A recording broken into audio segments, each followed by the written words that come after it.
Os processos mentais básicos, eles são defendidos por Sérgio Lorenzato e eles ajudam a criança a desenvolver estratégias de resolução de problemas, assim como ajuda também os alunos a desenvolver os algoritmos das operações básicas. Mas você já parou para pensar se o seu aluno já tem desenvolvido os processos mentais básicos?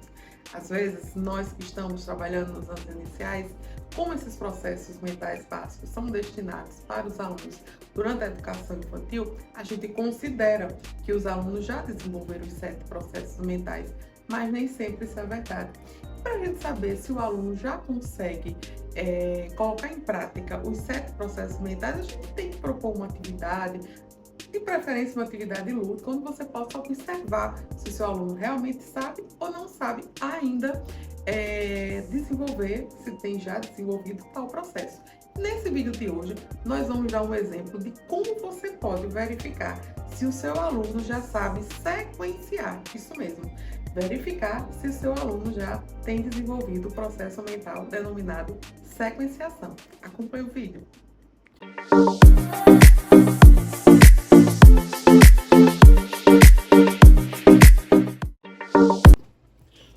Processos mentais que a gente precisa trabalhar nos alunos é o processo mental denominado sequenciação. E como o próprio nome diz, o processo de sequenciar diz respeito ao aluno conseguir seguir uma sequência inicialmente começada pelo professor, no material didático, enfim. Então, por exemplo, essa sequência que foi iniciada aqui.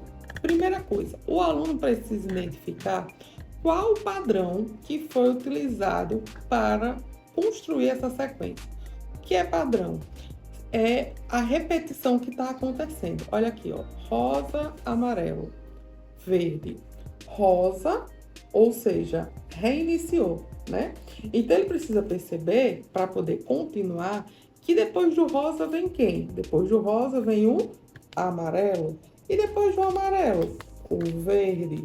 E depois do verde iria recomeçar a sequência, né? Então, de novo, seria o rosa, depois seria o amarelo e por aí vai. Aí você pode perguntar assim, que na sequência, né, viria o verde, e aí chegaria o momento de recomeçar. Aí você pode perguntar assim, e até quando o aluno vai repetir a sequência? Aí vai depender da sua orientação. Você pode dizer, continue a sequência até ficar 10 triângulos ou 15 triângulos. Ou então, dependendo dos triângulos que você disponibilizar, ele vai fazer a sequência até que os triângulos acabem, tudo bem? Então, se ele conseguir repetir a sequência, é porque ele já sabe sequenciar. Se ele não conseguir repetir a sequência, é porque ele ainda tem alguma dificuldade, porque às vezes até ele começa certo e no meio do caminho ele pode se confundir com alguma das peças, né? Na localização, no posicionamento. E outra coisa, não é porque o aluno acerta uma sequência, eu vou considerar que ele acertou essa, que aí a gente já tem que considerar que ele sabe sequenciar. Não, a gente vai aumentando o grau de dificuldade dessa sequência de forma que ele observe. Vamos supor que a sequência agora fosse 2 triângulos rosa e um amarelo. Então, para continuar a sequência, ele teria que fazer a mesma coisa, né? 2 triângulos rosa, ó, a posição também conta, e um amarelo. E aí vai, da mesma forma. Até quando? Até acabar as peças ou se você disser uma quantidade. Precisa ser sempre com a mesma forma geométrica? De forma alguma. Você pode fazer uma sequência onde as formas geométricas sejam variadas, tipo um retângulo e um triângulo rosa, um retângulo amarelo e um triângulo rosa. E aí ele teria que sair repetindo, tá certo? Posso colocar também os retângulos, fazer uma sequência onde tem um retângulo numa posição e o retângulo numa posição diferente. Depois um triângulo amarelo, depois um triângulo rosa. Isso aqui aumenta o grau de dificuldade porque está mudando a figura, está mudando a cor, ainda está mudando a posição. Então, mesmo que ele coloque, ele tem que continuar essa sequência aqui. Então, mesmo que ele coloque o retângulo amarelo, depois vem o verde, né? Mas na hora de colocar o retângulo verde, se ele colocar nessa posição aqui, ó, tem algo da sequência que ele não observou. Porque o retângulo que já estava posto no início da sequência realmente é um retângulo verde, mas ele está em uma outra posição.